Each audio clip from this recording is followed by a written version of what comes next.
Hi, this is Stuart Weems and welcome to the Investopoly podcast. My goal is to give you simple, easy to understand strategies, insights and tips to help you master the game of building wealth. And in this episode, I'd like to talk about the process and the approach that we adopt when giving advice to clients in respect to how much insurance that they need, personal risk protection insurance, and then how to manage the cost of that insurance over time. Because we're finding that personal insurance is becoming a lot more difficult to obtain, at least without any exclusions or loadings, and it's increasingly costly to maintain. So it's really important that we have the right approach so that we balance out, risk and cost, because it's not a case of looking to insure every risk. Of course, we need to take, I would counsel people to say, to understand that we need to take some risk, but not unacceptable levels of risk. So when I'm talking about personal risk protection insurance, I'm really talking about sort of four main products.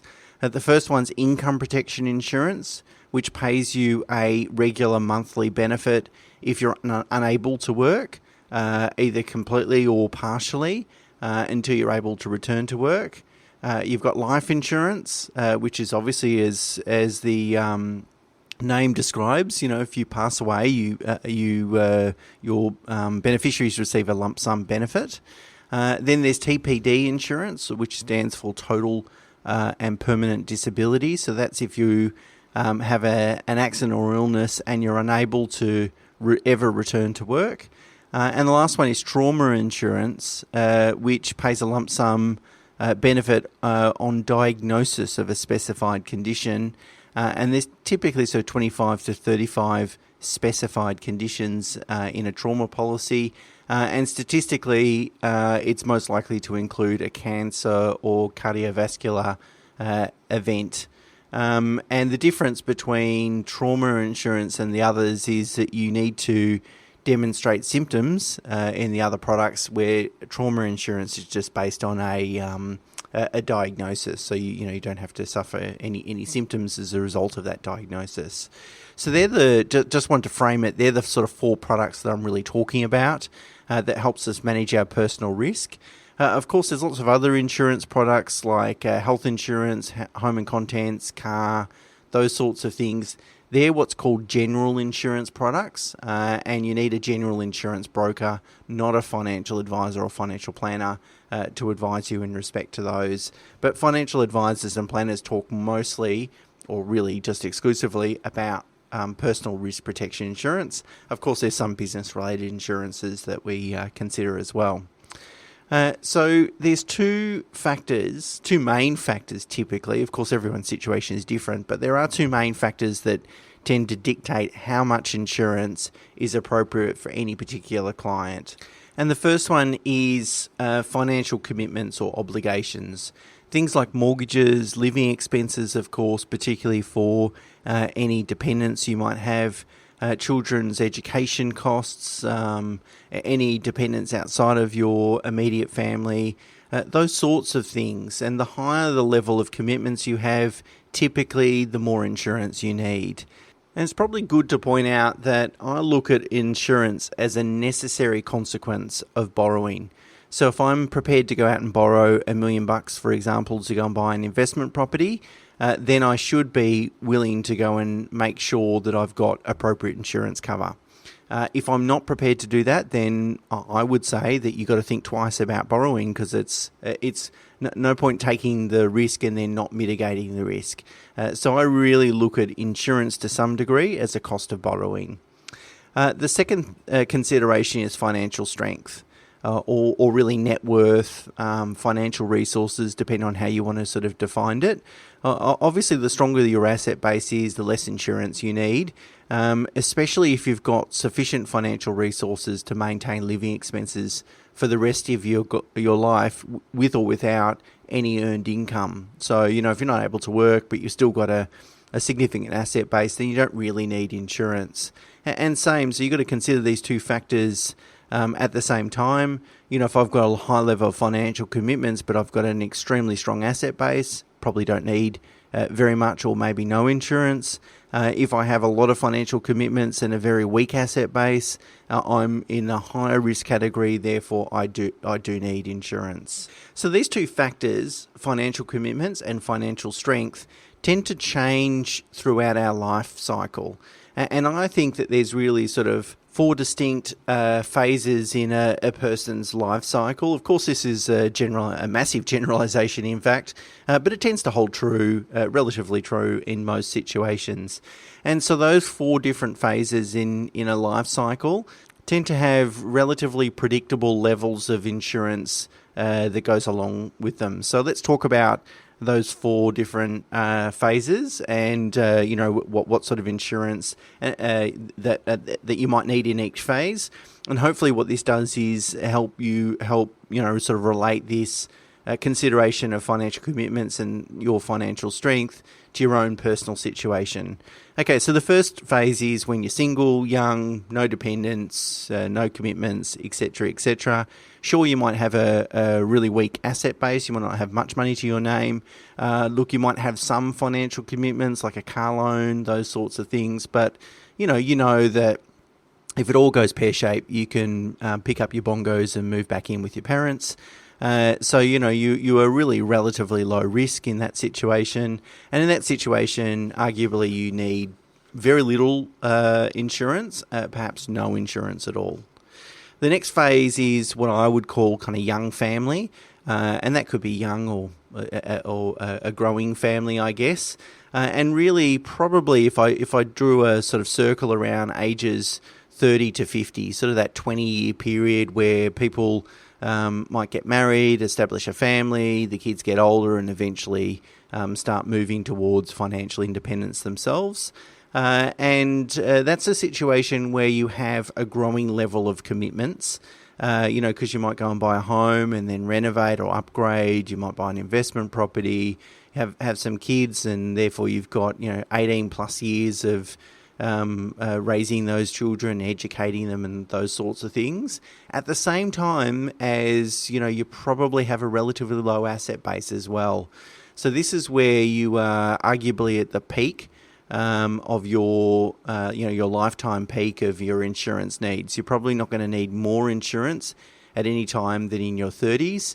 And that's kind of good too because, well, it's convenient that insurance is relatively cost effective in your 30s as well. So it's not impossible to be adequately insured and at an affordable level.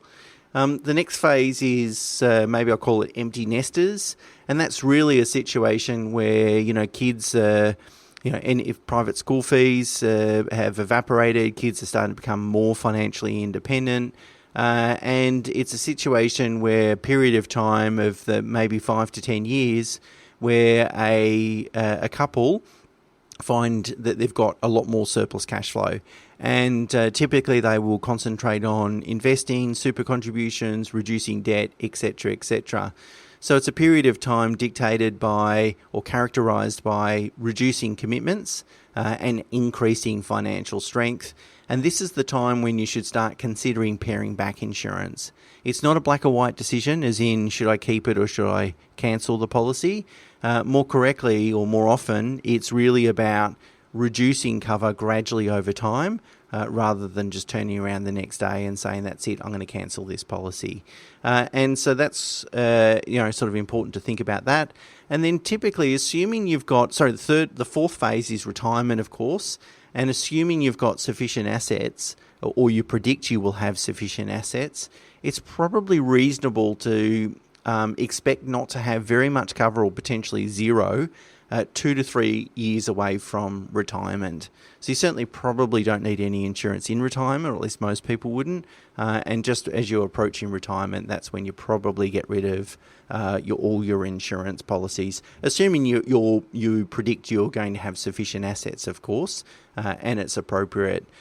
So if I just summarise then, the first one is singles, you don't need any cover. Young family, you need a lot of cover, probably peak in your lifetime. Empty nesters, that's when you start trimming back cover, particularly in your 50s as insurance starts to become very expensive. And then by the time, 2 or 3 years away from retirement, it's conceivable to have zero cover at that potential point in time. And it's important to frame it like that, because sometimes when people look at insurance, they think, I'm going to pay this premium until I'm 60 years of age. No, well, the whole point is that hopefully you're going to build your asset base over time and that you'll need less insurance as that time elapses. So when we think about the quantum of cover, so how much cover does someone need in terms of life insurance or income protection, those sorts of things, there's probably 4 things that you would think about in determining sort of how much cover. The first thing is sort of replacement of living expenses. So, for example, if I was to pass away and my kids are 14, I would have to. My wife, my surviving spouse, would have to have enough income or resources to pay for living expenses, and there'd have to be enough resources to pay for her living expenses for the rest of her lifetime, and obviously my kids for whoever knows how long. If the surviving spouse generates an income in their own right, well, you might have to only replace a portion of living expenses. But that's the first thing you need to think about. The second thing is repayment of debt. Typically, we'd want to get rid of any non-deductible debt, so any home loan. And then maybe we'd want to provide for the repayment of all investment debt. But at least I would expect in most situations to have enough cover to reduce debt to the extent that the properties or any investment assets become sort of self-funding, so neutrally geared. That is, they're not costing us any cash flow. The third consideration is then to compensate for any deficiency in assets. So, for example, if I know that we're not going to have enough assets to fund retirement, because we were reliant upon me working for the next 10 years to sort of acquire more assets and build more wealth, then I need to compensate for that. So that could be a lump sum benefit, $500,000, $1 million, whatever it might be. And then finally, the fourth consideration is funding of any specific goals that are important to you. And probably the most common there is children's education. So you might make a provision for that. So when looking at income protection insurance, life, TPD, the trauma, those sorts of products, they're the sorts of things that we think about when sort of framing how much cover do you need. And of course, there's always a tension between trying to protect your risk, but also at the same time trying to not waste money on insurance. And I'll put waste in inverted commas, of course, because the less you spend on insurance premiums, that means the more you have to invest. And the more you have to invest, the stronger your asset base will be over time, and therefore the less you need insurance. So, of course, there's this tension between not wanting to spend too much, but also then also not wanting to take too much risk. And it's kind of a chicken or the egg kind of scenario, I guess, to some extent. And my response to a situation like this is that you need to have a balanced level of cover. So it needs to be affordable. It needs to be relatively good value for money, but you shouldn't be trying to get to a point where you've reduced your risk to zero or close to it. So you've got to take on some risk. It's not about eliminating all risk, but it's also just making sure you get your best bang for your buck, really, at the end of the day.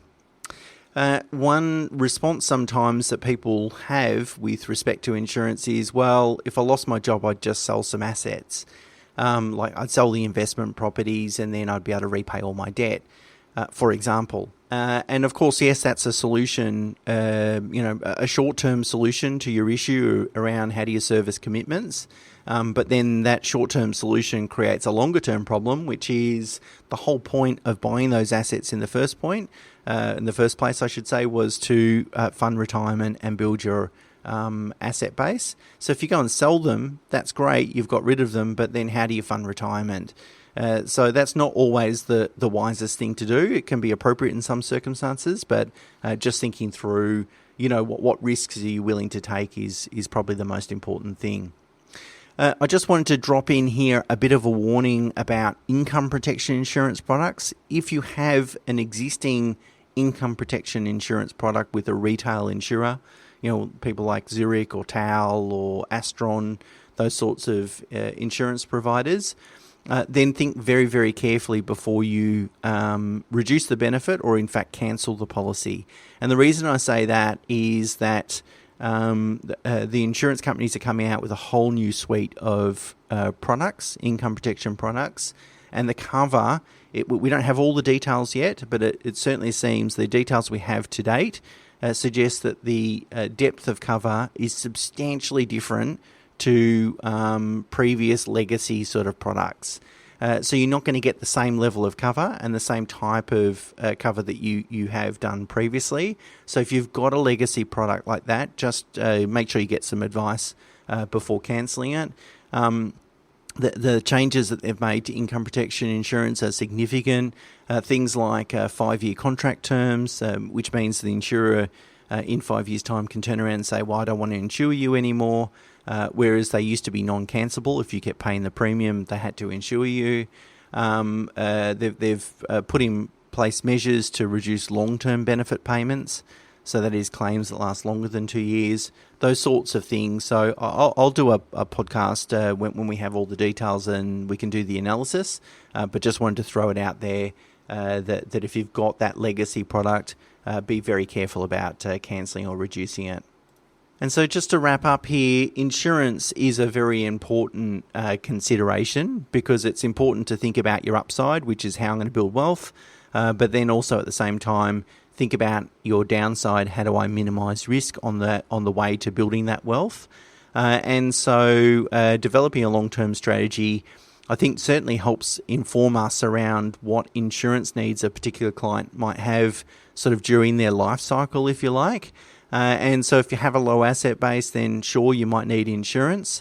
But at the same time, it also means you need to develop a strategy to help improve your financial position, which will hopefully eventually put you in a situation where you can eventually reduce your insurance cover and stop spending money on premiums.